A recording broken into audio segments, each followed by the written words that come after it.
Welcome to Parsha with Purpose, where each Parsha becomes a guide to living with meaning, serenity, and joy. In this week's Parsha, Hashem says, I will take you to me as a people, and I will be your God. And you will know that I am Hashem, your God, who takes you out from under the burdens of Egypt. Not just out of Egypt, out from under the burdens of Egypt. The Vaera points out something subtle. The word the Torah uses is sivlos, burdens, suffering, heaviness.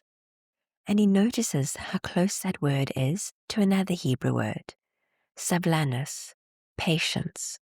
A word one comes to know well in Israel, savlanut. And he says that was the secret. That was the key to how the Jewish people survived Egypt and how they were redeemed.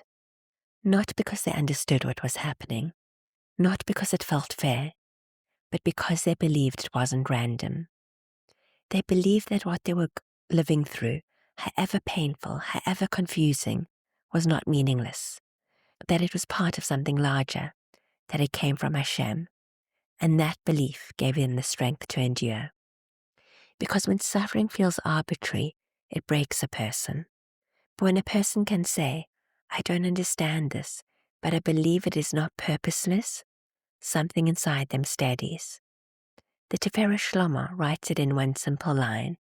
If in his eyes, that is Hashem's eyes, it is right, then in my eyes, it is all right as well.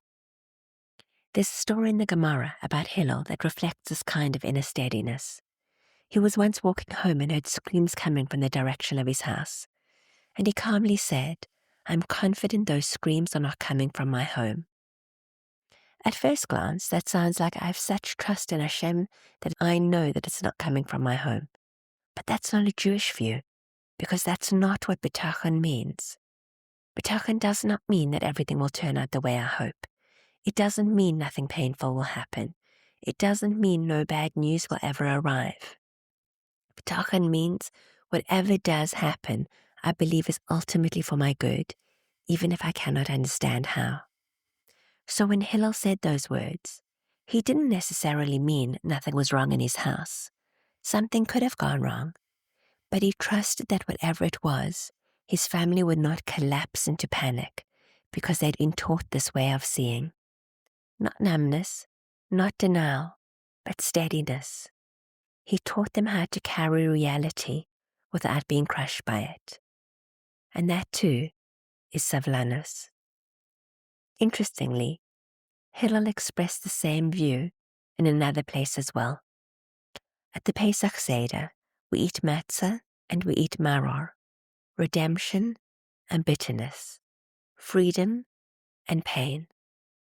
And then we do something strange. We put them together. We eat them at the same time, like Hillel used to do. Because Hillel believed that exile and redemption are not two separate stories. They are one unfolding narrative, two chapters of the same book. This doesn't mean that suffering feels good. It does not mean it makes sense. It does not mean we are supposed to like it. But that does mean that when we feel pain, when we have these challenges, it's not evidence of abandonment. And that is the deepest comfort of all. Parshas Vaera is not asking us to feel holy about pain. It is asking us to be real about pain, to stay connected, to stay rooted, to know that as excruciating painful this may be, it's coming from Hashem who loves us. And as long as we remain attached, something inside us stays alive. This is what carried our ancestors through Egypt, and this is what carries us too. Good Shabbos.